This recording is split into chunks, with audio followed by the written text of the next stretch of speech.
Hello बच्चों, कैसे हो आप। आज मोस्ट इम्पॉर्टेंट होने वाला टॉपिक है, लास्ट तक देखिएगा। सुपरपोजिशन प्रिंसिपल, जिसको हम दूसरे लफ्ज़ों में बोलते हैं फोर्स बिटवीन मल्टीपल चार्ज।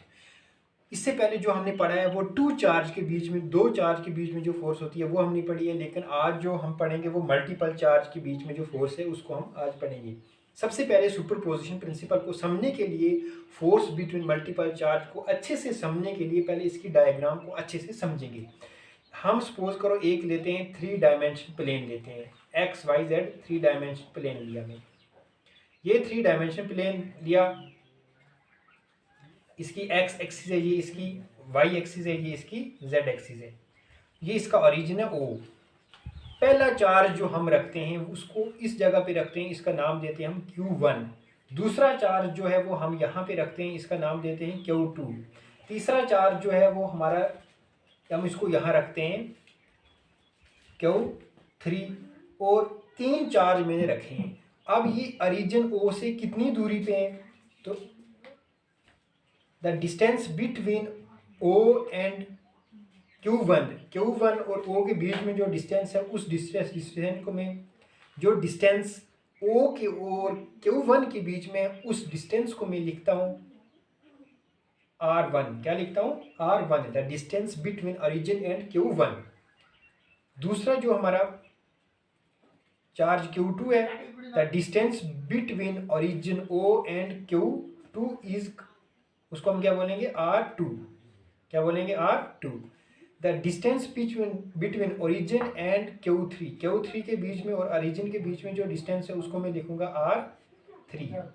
ठीक है, ये आगे समझ आपको।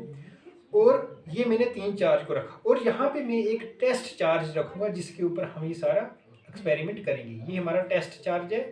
टेस्ट चार्ज किसको कहते हैं? जिसके ऊपर कोई चार्ज नहीं, ना ही वो पॉजिटिव है या वो नेगेटिव है, बिल्कुल उसको चार्ज ये नहीं कह सकते जीरो होता है, बल्कि चार्ज अप्रोच टू जीरो, मतलब जो उसका चार्ज होता है वो अप्रोच टू जीरो कर रहा होता है, जीरो के बराबर होता है, लेकिन जीरो की नहीं होता, बिल्कुल जीरो, मतलब जीरो से थोड़ा सा उसका मैग्नीट्यूड बड़ा होता है। तो फर्स्ट ऑफ ऑल हम देखते हैं, हमने ये टेस्ट चार्ज रखा Q0। पहले हमें देखना है Q1, जिस फोर्स के साथ जो फोर्स लग रही है Q0 और Q1 को, उसको पहले हम देखेंगे। ये Q1 की वजह से जो Q0 के ऊपर फोर्स, क्योंकि जाहिर सी बात है Q1 बड़ा चार्ज है, इसका मैग्नीट्यूड ज़्यादा है, Q0 का मैग्नीट्यूड बहुत कम है।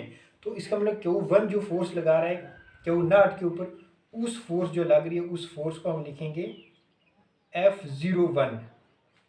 F01 मतलब force on Q0 due to Q1। तो ये डायग्राम अच्छे से समझा। उसके बाद दूसरी फोर्स लग रही है Q2 की वजह से, किसके ऊपर? टेस्ट चार्ज के ऊपर। टेस्ट चार्ज के ऊपर जो फोर्स लग रही है Q2 चार्ज की वजह से, उस फोर्स को हम लिखेंगे F, force on Q0 due to Q2, F02। ठीक है। उसके बाद Q3 की वजह से जो फोर्स लग रही है किसके ऊपर? Q0 पे, तो वो इस और लग रही है, इस डायरेक्शन में लग रही होगी। इसको ज़रा मैं ऐसे कुछ ड्रा करता हूँ, ऐसे ही लग रही है, ये फोर्स इधर की ओर लग रही है, F03। क्या लिखा है इसमें? F03। अब मैं इसको थोड़ा बड़ा करके बनाऊंगा, आपको अच्छे से समझ आ जाए। ये हमारा Q0 है, Q1 है, Q2 है, और ये हमारा Q3 है। और यहाँ पे हमने रखा टेस्ट चार्ज। क्या रखा? Test charge. इसको हम देते हैं Q0। इस डायग्राम को अच्छे से समझा, फिर ये पूरा समझ आ जाएगा। Q1 की वजह से जो फोर्स लग रही है Q0 के ऊपर, इस फोर्स को मैं लिखता हूं force on test charge due to Q1, F01। Charge जो फोर्स लग रही है किसकी? Q2 की वजह से Q0 टेस्ट चार्ज के ऊपर। जाहिर सी बात है, बाकी Q1, Q2, Q3 बड़े चार्ज हैं, तो ये छोटा चार्ज है, तो इसी के ऊपर फोर्स जो होगी वो, उनका इन्फ्लुएंस इस पे ऊपर ज़्यादा होगा। तो इसको मैं लिखूँगा F02। और तीसरी फोर्स जो है Q3 की वजह से जो लग रही है किसके ऊपर? टेस्ट चार्ज के ऊपर, ये इधर लग रही होगी। ठीक है, F03। ठीक है। अब मैंने चार्ज की जो ओरिएंटेशन है वो यहाँ थोड़ी चेंज की है, तो तभी ये फोर्स की डायरेक्शन इधर है, तो इसमें थोड़ी अलग है, लेकिन बेसिक प्रिंसिपल यही है। इस Q0 के ऊपर Q1 की वजह से भी फोर्स लग रही है, Q2 की वजह से भी फोर्स लग रही है, Q3 की वजह से भी फोर्स लग रही है। जो Q1 की वजह से लग रही है उसको बोलते हैं F01, force on Q0 due to Q1, force on Q0 due to Q2, force on Q0 due to Q3। ये आपको समझ आ गई। ये थी हमारी डायग्राम, इसको आपने अच्छे से समझ लिया। अब इसकी स्टेटमेंट क्या कहती है, स्टेटमेंट देखते हैं। सुपरपोजिशन प्रिंसिपल की स्टेटमेंट जो है वो उसको ध्यान से सुनिए। जो हमने डायग्राम पहले बनाई थी, इस डायग्राम को अच्छे से समझिए कि ये स्टेटमेंट कहती क्या है, ये प्रिंसिपल कहता क्या है। ये कहता है total force on any charge due to other charge. Total force जो होगी किसी भी चार्ज के ऊपर ड्यू टू अदर चार्ज, किसी भी चार्ज मतलब Q0, total force on any charge, किसी भी चार्ज के ऊपर जो टोटल फोर्स होगी ड्यू टू अदर चार्ज, दूसरे चार्ज की वजह से, Q1 Q2 Q3 की वजह से, एट ए रेस्ट मतलब रेस्ट पे, जिस वक्त चार्ज रेस्ट पे, इज वो किसके बराबर होगी, is vector sum of all the forces, सारी फोर्सेस का वो वेक्टर सम होगा on that, vector sum of all the forces on that charge, वो वेक्टर सम होगा सारी की सारी फोर्सेस जो उस चार्ज के ऊपर लग रही होंगी। नहीं समझ आए, जैसे Q0 के ऊपर कौन सी फोर्स लग रही है, Q0 के ऊपर कितनी फोर्सें लग रही हैं, Q1 की वजह से भी फोर्स लग रही है, Q0 के ऊपर Q2 की वजह से भी फोर्स लग रही है, Q0 के ऊपर Q3 की वजह से भी फोर्स लग रही है। टोटल जो फोर्स होगी वो वेक्टर सम होगा force on Q0 due to Q1, force on Q0 due to Q2, force on Q0 due to Q3। इन तीनों फोर्सेस का जो टोटल नेट फोर्स होगी वो इन तीनों फोर्सेस की वेक्टर सम होगी। वेक्टर सम मतलब उस चार्ज के ऊपर जो टेस्ट चार्ज है उसके ऊपर जितनी भी फोर्सेस लग रही हैं वो सारी की सारी फोर्सेस, उनका जो टोटल जो फोर्स होगी वो उन सब फोर्सेस का वेक्टर सम होगा जो अलग अलग चार्ज की वजह से उस पर्टिकुलर चार्ज Q0 के ऊपर लग रही होगी। ठीक है, आगे समझ आपको। अब इसमें एक और स्टेटमेंट जो मेन चीज की वो क्या कहती है, the force due to individual charge, जो इंडिविजुअली दो चार्ज के बीच में फोर्स है वो अनअफेक्टेड है बाय द प्रेजेंस और the absence of other charges. जैसे Q1 और Q0 के बीच में जो फोर्स है F01, ये फोर्स जो है ये बिल्कुल अनअफेक्टेड है इस चार्ज की अब्सेंस से भी या इस चार्ज की प्रेजेंस में। ये चार्ज यहाँ पे Q0 और Q3 और Q2 यहाँ पे हूँ या ना हूँ, जो मैग्नीट्यूड F01 का वो कांस्टेंट रहेगा। वो ये मैटर नहीं करता यहाँ Q3 है या नहीं है, अगर Q3 या Q2 हो जाएगा या Q4 Q5 हम 10 चार्ज लेंगे ये जो फोर्स कम हो जाएगी, नहीं, यहाँ 10 चार्ज हैं तब भी ये फोर्स जो Q1 और Q0 के बीच में ये कांस्टेंट रहेगी।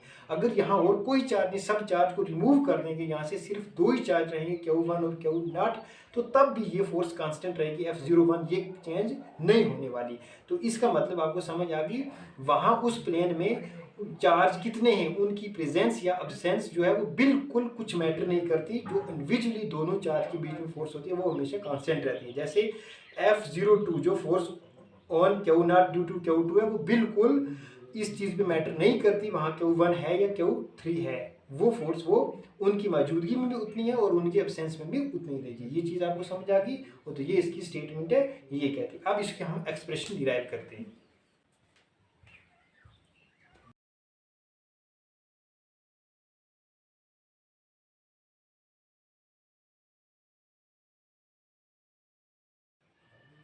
जो कुछ हमने डेरिवेशन में करना है, जो डायग्राम में बनाया है उसको हम लिखते हैं। Suppose charge Q1 Q2 Q3, suppose तीन चार्ज हैं Q1 Q2 Q3 up to Qn तक, are situated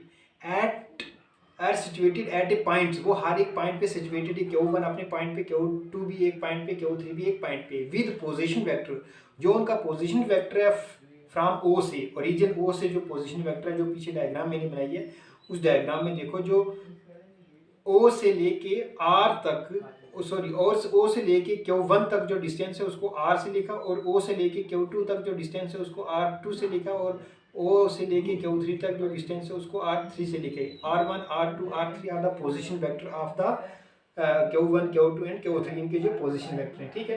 according to statement, अब स्टेटमेंट क्या कहती है? स्टेटमेंट कहती है नेट फोर्स ऑन Q0 के ऊपर जो नेट फोर्स लग रही थी वो कितनी है, हमने पढ़ा, वो किसके बराबर है? स्टेटमेंट में vector sum of all the forces, vector sum है किसका? सब फोर्सेस का। कौन सी फोर्स लग रही है? F01, दूसरी F02, तीसरी F03 अप टू F0n तक, ठीक है। फोर्स जो लग रही है किसके ऊपर, मैं यहाँ बना देता हूँ। ये Q0 हमारा, ये आगे Q1, ये आगे Q2, ये आगे Q3, इसके बीच में जो फोर्स है, इसको थोड़ा इधर लिख देता हूँ मैं।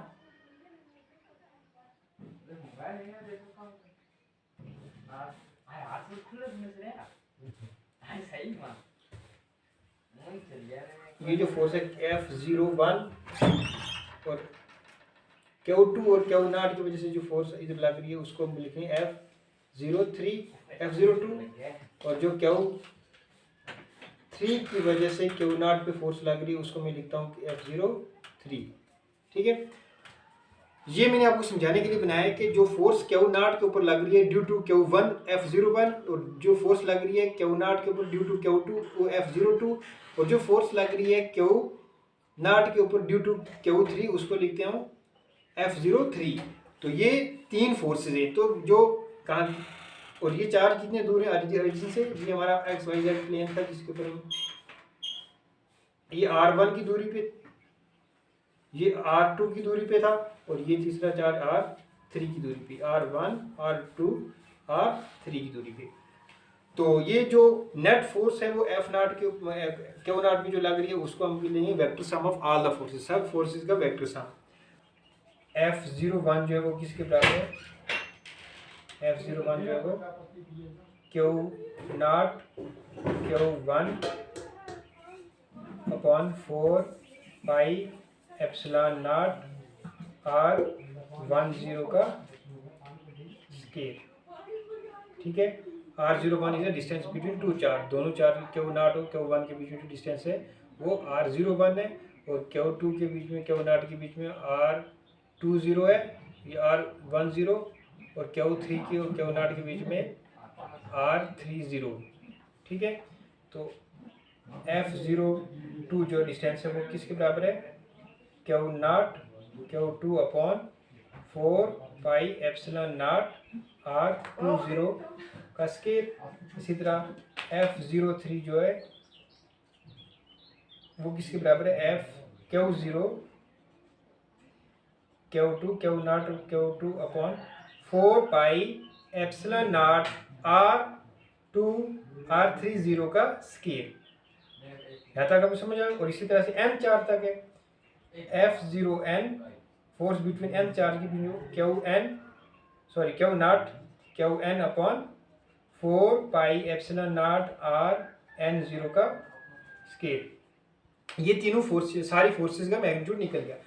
तो अकॉर्डिंग टू डेफिनेशन जो टोटल फोर्स नेट होती है वो वेक्टर सम होती है सारी फोर्सेस का।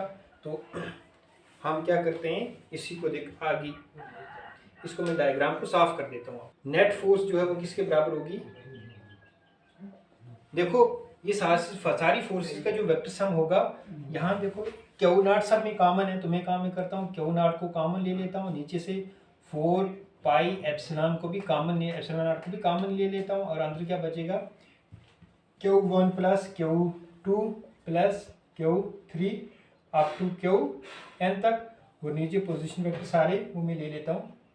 R10 का स्केल प्लस R20 का स्केल प्लस R30 का स्केल अप टू Rn0 का स्केल तक, ठीक है। हम लिखते हैं ये common Q0 upon 4 pi epsilon not summation I run कर रहा है 1 से लेके i run up to n तक, तो मैं यहाँ क्यू आई नीचे आर आई नॉट का स्केल, ठीक है, क्योंकि ये आई जो है 1 2 3 अप टू n तक जा रहा है। यहाँ मैंने पहले सुमेशन साइन लगा के दिखा दिया। तो किस डायरेक्शन में, यहाँ मैं डायरेक्शन लिख देता हूँ आर आई नॉट डायरेक्शन, ठीक। तो इसको vector form of Coulomb law पे हमने पढ़ा था, q not upon 4 pi epsilon not summation I run from 1 i up to n तक। क्यू आई ये किसके बराबर होगा, r i naught, vector form of Coulomb law में पढ़ा था, आर किसके बराबर होता है, ये r naught minus r i का स्केयर, और ये डायरेक्शन है, तो इसका ये किसके बराबर होगा, डायरेक्शन में को vector form of Coulomb law अगर नहीं आप किसी ने देखा हो वो देख लो, वहाँ मैंने पूरा समझाया कि वेक्टर को अगर डायरेक्शन को कैसे निकालते हैं। उस डायरेक्शन ये किसके बराबर होगा, ये होगा r naught minus r i vector upon इसका ये नीचे r naught minus r i magnitude, ठीक है।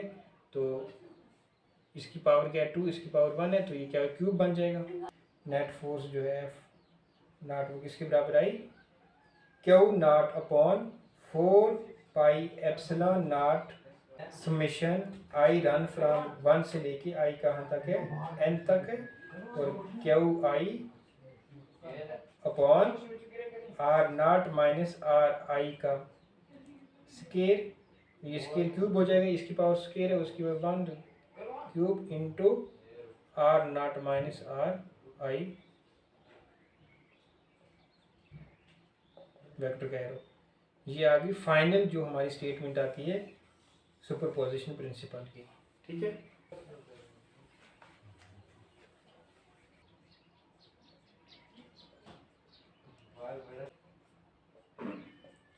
ये इसकी लास्ट स्टेटमेंट आती है सुपरपोजिशन प्रिंसिपल की, पूरी डेरिवेशन सॉल्व करके लास्ट में। Thank you.